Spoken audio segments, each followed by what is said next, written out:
Dyson turbo head is not spinning anymore, and I saw one video that said it cannot be repaired, and I don't listen to that.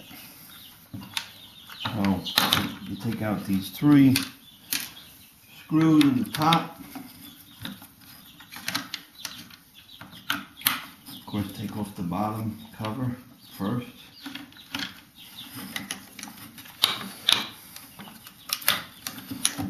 And 2 screws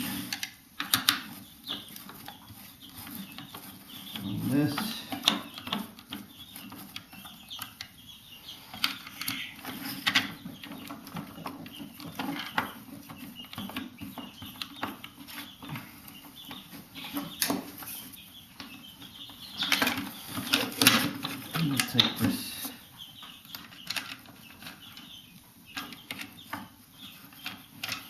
Take this whole head off. Take this out. Take off the rollers. There are 3 screws. There's 2 here. Take them out. Problem is, there's one inside here.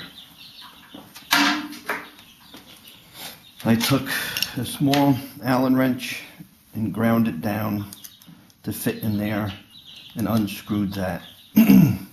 That all came apart. Then I put this in a vise and I drove off that end and I drove off that end. Then I was able to open this up a little more, and I put 3-in-1 oil inside on these bearings and then the bearings in there. Put it all back together. It's a lot of fun trying to get that guy back in there, but it can be done.